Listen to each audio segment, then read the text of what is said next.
আজকে সকালে উঠে চলে আসলাম রান্নাঘরে, যেহেতু আজকে অনেক সকাল সকাল রান্না করতে হবে। আমার শাশুড়ি তার মায়ের বাড়িতে বেড়াতে যাবে, তো আজকে প্রথমে রান্না করার জন্য পেঁয়াজের কলি, সিম এগুলো সুন্দর করে কেটে ধুয়ে নিব। এই যে এখানে আমাদের সিমের সাথে নতুন আলু নিয়ে এসেছে, আর নতুন আলুর সাথে এই পেঁয়াজের কলি, সিম এগুলো যদি ভাজি করা যায় অনেক সুন্দর হয়। তো প্রথমে এটা সুন্দর করে ভাজি করে নেওয়া হওয়ার পরে আম্মু আসলে এটাকে তুলে নিচ্ছে, এটাকে এখন বাগার দিবে। তো তারপরে আমি আরেকটা সবজি রান্নার জন্য আজকে এখানে কুটে বেছে রেডি করব। আর আজকে নতুন সবজি, শীতের সবজি, টমেটো, কাঁচা টমেটো, বেগুন, মূলা, সেই সাথে ইলিশ মাছ রান্না করা হবে। এটাও কিন্তু অনেক মজাদার হয়। তো যারা টমেটো দিয়ে এখনও রান্না করনি, তো রান্না করে দেখবে, অনেক ভালো লাগে। তো সুন্দর করে আমি কেটে টেটে নেওয়ার পরে এখানে মাছ কষিয়ে নেওয়া হচ্ছে।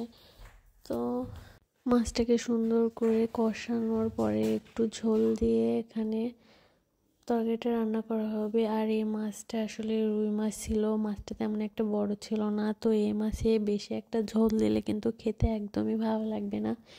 তো সুন্দর করে কষিয়ে নেওয়ার পরে এবার আমি গ্যাসের চুলাতে ইলিশ মাছটা রান্না করে নেব। তো আজকে ইলিশ মাছটা আমি তেমন একটা বেশি করে জাল করব না, যেহেতু এটা অন্য একটি সবজির ভিতর দিব। তো হালকা করে একটু মশলার ভিতর কষিয়ে নেওয়ার পরে এটা একটি বাটিতে ঢেলে নিব, এবং ঢেলে নেওয়ার পরে আমি বেগুনের সবজিটা এখানে কষিয়ে নেওয়ার পরে এটা তার ভিতর দিয়ে দেব। আসলে সবজির ভিতরে মাছ দিতে হলে তেমন একটা বেশি আমি রান্না করি না, কারণ সবজির সাথে যেহেতু মাছটা এমনিতেই সিদ্ধ হয়ে যাবে। তো হালকা করে মশলাটা একটু কষিয়ে নেওয়ার পরে আমি সবজিটা দিয়ে দিই। তো যাই হোক, এটা সুন্দর করে কষানো হতে হতে আমার এদিকে সব কিছু ধুয়ে কুটে রেডি করা হয়ে গিয়েছে। এখন বেগুন, টমেটো, মূলা এগুলো আমি এখানে দিয়ে দিব, আর ওইদিকে মাছটা আমি উঠিয়ে রেখেছি। তো এই সবজিটা খেতে কার কার ভালো লাগে একটু কমেন্ট করে জানাবে। এই সবজিটা শীতকালীন সবজি এখানে সবগুলোই। তো এই সবজিগুলো দিয়ে ইলিশ মাছটা কিন্তু অনেক সুন্দর হয়ে যায় স্বাদ। তো আমার এই